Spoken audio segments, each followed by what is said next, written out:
Over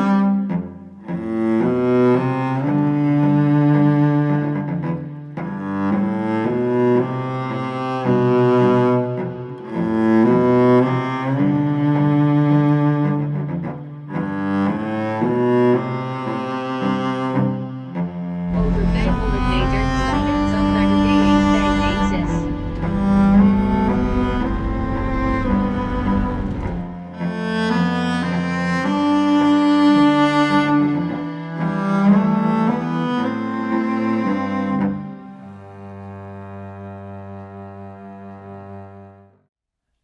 Let's start with the name. Could you tell us about Murf Montane? Yeah, Murf was my nickname ever since I was younger. Like, I believe when I was in, I think it's called middle school, um, a friend of mine came up to me once and he called me Murf because he said I looked like a cartoon character. I didn't physically look like him, but I think it was mainly because he had a pull and I had a pull as well. So yeah, I think that was the link, but the name just stuck. And then Montaigne actually came from when I was traveling through Spain in 2018, where I met Alessio, and then Portugal in 2019, where I met Chris. They had this wonderful way of pronouncing the word mountain. I have nothing but fond memories with these two, but whenever we would finish a walk or we would talk about the hike itself, they would always say like, today we walked through the most beautiful mountains. They would always say mountain. So hearing that and thinking about it always puts a smile on my face. It has different meanings as well. Like the last name for me in Dutch is mountain. So my name would be Berg, and the English version of that is mountain. So that's also funny. There were different things like the van Montaigne would actually be able to get me into the mountains, and there were multiple links with mountains. So yeah, I just thought Montaigne sounded better than Murf Mountain. So yeah, that was basically my name, how I came up with it. I kind of would like to jump right in and ask, what was this trip for you?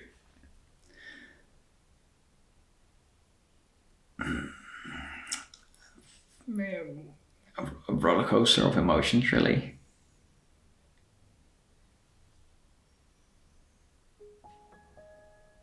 To understand why the journey was such a roller coaster, you have to go back before I actually went away.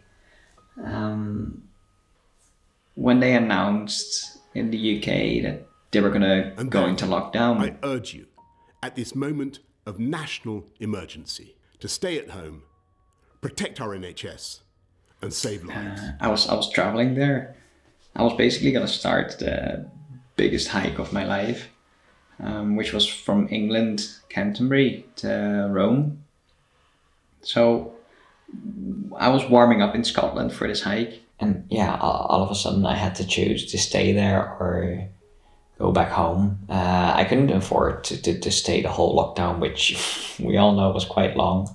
And yeah, when I came home, I just found a job and got stuck into the 9 to 5 lifetime, which is not from, or yeah, the 9 to 5 life, which is not really for me.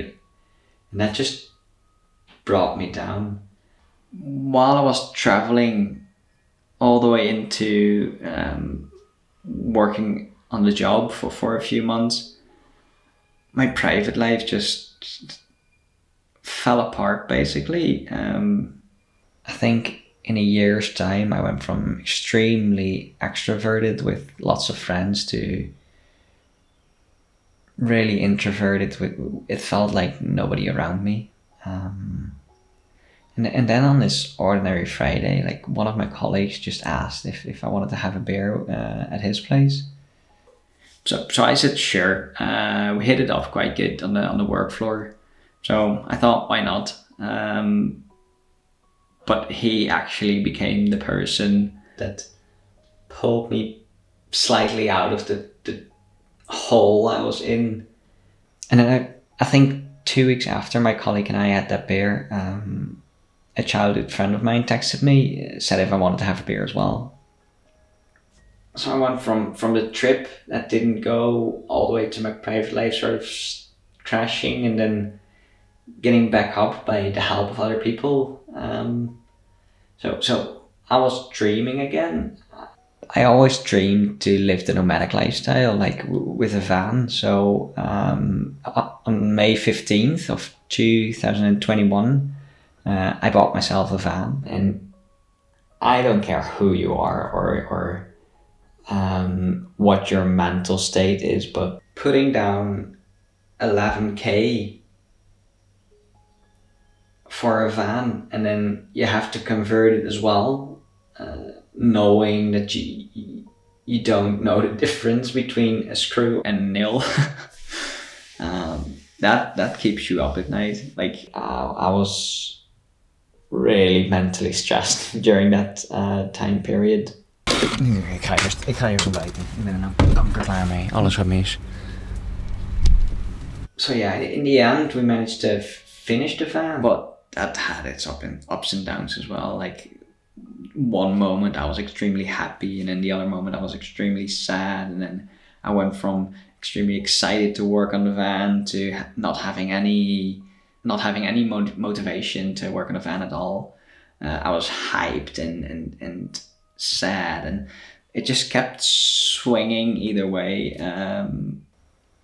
Having the social life of the private life thingy and having the mental stress from the conversion like right behind me, all put into one brain, and put that brain on a journey, it's bound to be a roller coaster. Right when I mustered up all the courage to just pack everything up and leave, my friend was supposed to be there in I think 3 hours. The stupidest thing happened.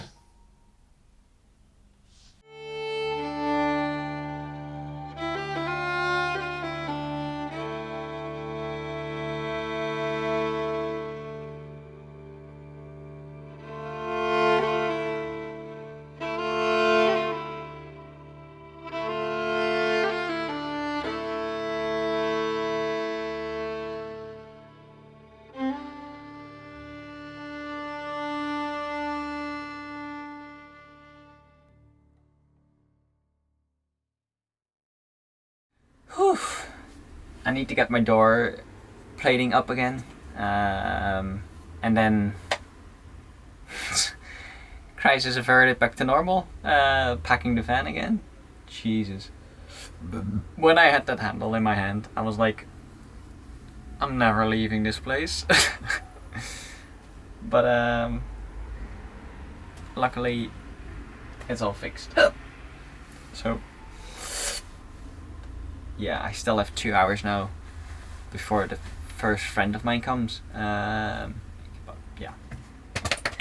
Screwing! Now, Saturday.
billetjes.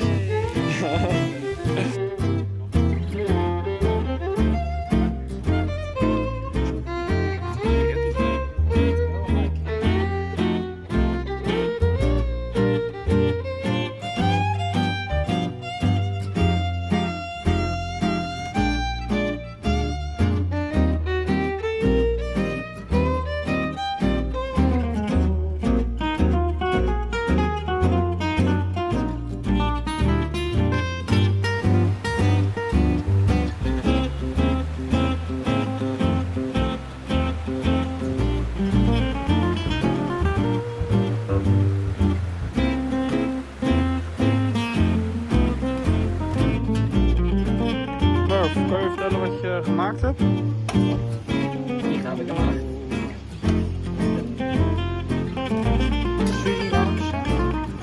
Rot. Maaltijd. Heerlijk voor in de camper.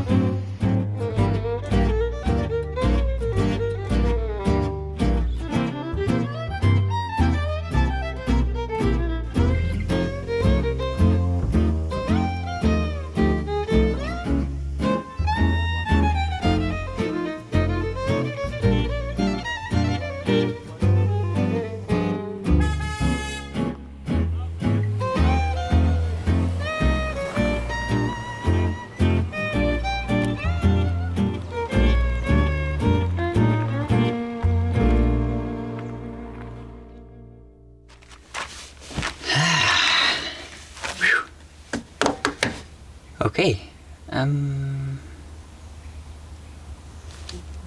So this is the beginning of the trip. My friends just left. We had a great weekend. It was the idea for them to come down with me up until the end of Belgium, and then they can drive back and I can drive on. So from this moment on, it's just me in the van. I must confess that it does feel a bit weird at the moment, knowing that from now on you're on your own. You're not alone, because there's going to be plenty of people, and I already have plans to meet up with some guy in Lille that I met Friday. So even that should reinforce my idea of I am gonna meet people along the way, so it's not gonna be a journey alone. Although I do want to spend time alone, but yeah, it's a big switch to go from the city, especially a Dutch city. It's so compact, into basically this kind of life. But I do like it. I think I'm gonna do some editing. I'm gonna have a wash. I'm just gonna put some water in a pan. I think about 1 liter should do, and wash myself up a bit. So the plan for now, at least, and since my plans change about 20 times a day, I'm not quite sure how I'm gonna stick to it, but I think I'll have to. The plan is... So, the plan for now, at least, and since my plans change about 20 times, the plan... So, let me tell you what actually happened, because what I'm about to tell you, that's not what happened at all. I went from hereabouts to Lille. I went back into Belgium to pick up something, and then I drove back into France, hitting these national parks. I believe I came really close to Geneva as well. What I did was go down south and then just drive all along the coast. From Genoa, I just started driving upwards to the Garda Lake. I drove up to Molveno. Once I was done in Molveno, I drove all the way down past Florence to the west side. And and then made my way all the way down south into Sicily, took the boat back to Genoa,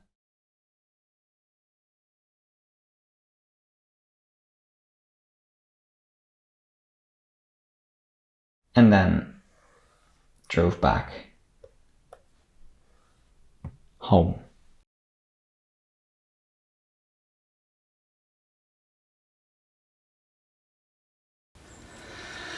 And yeah, I think that's the plan. That's what we're gonna do.